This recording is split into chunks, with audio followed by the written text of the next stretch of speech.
And now moving on to the other big story we're following this morning. A media report quoting senior Pakistani and US officials suggests that there was a secret deal between the presidents of both nations that was struck way back in 2001.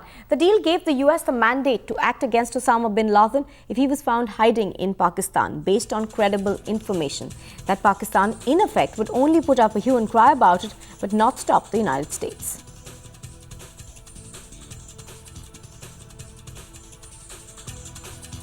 Quite plausible, actually, because of course it's still being debated whether or not ISI, of course, and Pakistani authorities are denying that they knew where Osama was, whereas everyone else seems to be saying that obviously Pakistani authorities knew where Osama was. But that is not the point here. The point is that under this alleged secret deal, the Pakistani authorities may not have been informed about the deal, but they had agreed to it in principle, which means that allegedly President Musharraf, when he was the president, and the President Bush had agreed that if the Americans found out where Osama was living, they would come and get him unilaterally, even if he happened to be on Pakistani soil.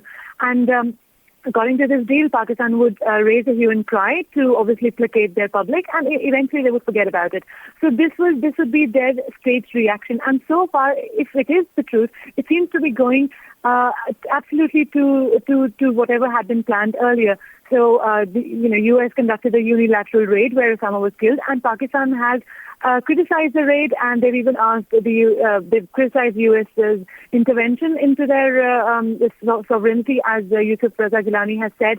But obviously, the U.S. has refused to apologize. So it seems quite plausible that this entire tiff between them is staged. It is actually quite consistent with what has been revealed by the WikiLeaks cables that came out last November. In one of those, apparently said that in August 2008, Prime Minister Gilani reportedly told the U.S. officials, quote, "I don't care if they do it as long as they get the right people. We'll protest in the National Assembly and then ignore it," unquote.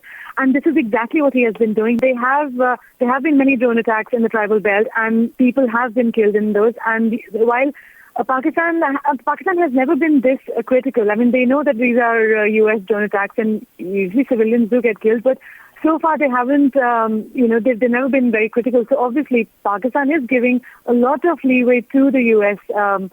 Military to conduct raids within Pakistan. Musharraf was one of the most vocal critics. He has been speaking on international television channels and with international media about how the ISI would never have hidden Osama bin Laden in Abbottabad, and how the ISI was not so stupid as to hide him in a compound like that. But yes, it does put him under the spotlight, right, with these new allegations. And no, we have had no reaction from them so far.